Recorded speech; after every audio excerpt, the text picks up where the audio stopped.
Hello and welcome to another episode of Laptop Retrospective, and today I'm coming back to you with the Lenovo ThinkPad X1 Fold 16 Gen 1. And of course this is the successor to the original X1 Fold, but it's bigger and has a new designation. And if you haven't seen any of the other material that I've done, including the unboxing and my first 2-week impression, then make sure to click over here to access that playlist of videos. So just to help provide a timeline, I have been testing this thing now for about 4 months, since December of 2022, and this marks about 120 days of me using it for a variety of different uses and configurations. So I wanted to take a little bit of time to highlight a few things that I think are going to be really important if you're looking at this device, either buying it new or waiting until it becomes on the used market. One other thing I'll point out is I actually had the opportunity to sit down with Sensal CEO and co-founder, and that's important because he helped design the trackpad that we see on this, as well as the trackpad on the Z13 and 16 that has the haptic force feedback buttons. So if you want to learn more about this pad, which could be seen on a lot more laptops in the future, make sure you're checking that interview out over here. Let's talk about a couple of key things about the X1 Fold 16. The first that we really need to discuss, of course, is the form factor of the device, because this is going to make or break whether or not this works for you. If you are a traditional laptop user, then you might find this a bit of a nuisance because you could potentially feel that you have to assemble the laptop every time that you use it. So if the only thing that you're imagining using this for is in its laptop configuration, then you might want to think about using something else. Not to say that it won't work, but the fact that you have to, open the device, take the keyboard off its stand, and set it up like so, is time that you might consider wasted. However, the one thing I do need to point out to you is that you don't actually need to pull out the keyboard every single time, even though you might be tempted to do so. The touch experience on this is perfectly fine. The inclusion of the pen means that you can just simply write just as easily as you text, and the experience is perfectly fine. Anything from writing messages to emails can be done with the pen or the on-screen keyboard, which is easily accessible at the tap of a button. So you don't necessarily need to use this keyboard all the time. Although, for those of you that want to touch type or use the track point, obviously you're going to have to do that. So just make sure that you're weighing that out, but it's not as polarizing as you might think. There's been a lot of times where I've just simply had this stored on the bottom of the device, and I've never taken it off the bottom, or I just don't take that section out of my bag, and it works perfectly fine. The other thing that we need to talk about, of course, is the weight of this device. It is not light, and that is something you will need to get used to if you're used to carrying an X1 Nano like I am, or an X1 Carbon, because this is going to be heavier. And the reason for that is not difficult to see. You have to protect an awful lot of computer as well as a folding screen, so you do need to build this robustly so it can still handle all the drops and other atmospheric conditions that we would expect a military standard tested device to be able to withstand.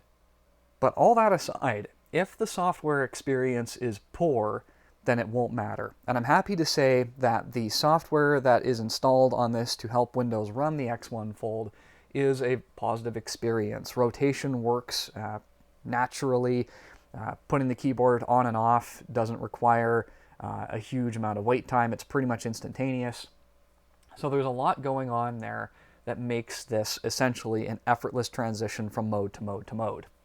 The only caveat that I will give to that is the video conferencing experience, which is an interesting little problem that really Windows has to solve more than I feel Lenovo has to. And the reason I say that is because we've had devices with the camera in weird locations before, and Windows has kind of only started to address that, and the software partners for video conferencing software are also a little bit late to the game.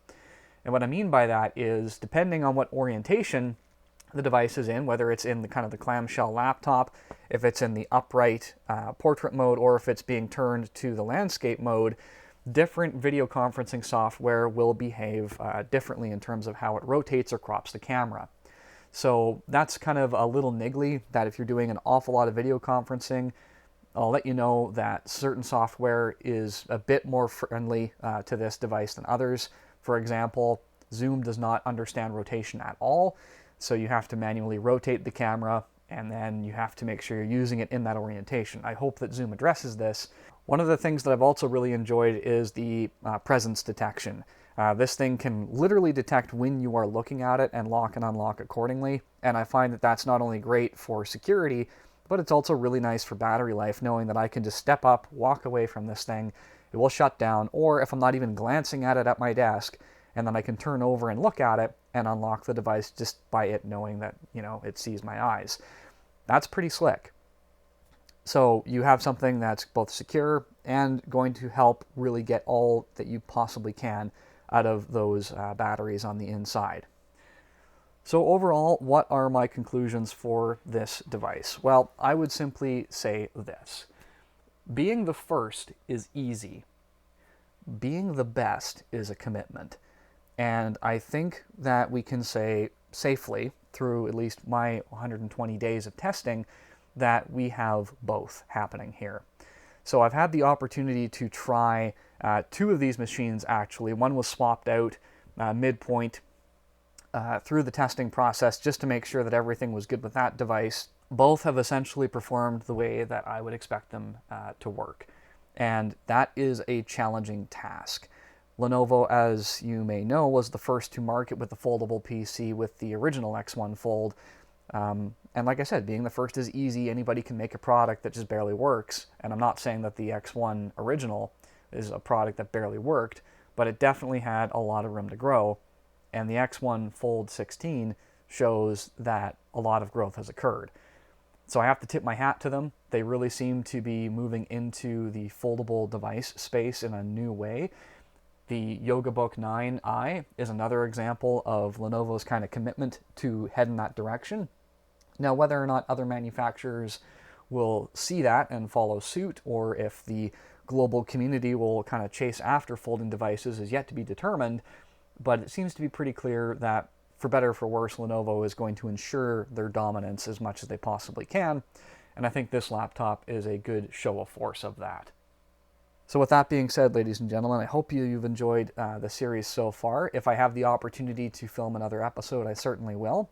I once again want to thank Lenovo for entrusting this device for me for as long as they have, to do the testing that I've done, receive the feedback that I've sent them, and I think that if you are a person that looks at this and say, oh, I can do this, I can do this, I can do this with that, that's who it's aimed for. But if you're a person that looks at this and say, I don't know, seems like it's a bit much, I'm going to stick with my regular laptop, then do exactly that. There is no harm. This is not going to be kind of the new X1 Carbon, or at least not for many more years to come, and I don't think it's trying to be either. It's trying to be a device that is as unique as its owner, and that's not to say that people that don't buy these aren't unique, but if you do have somebody that has very unique needs, this device is probably going to meet most, if not all of them. At any rate, thank you so much for watching, and I will see you next time.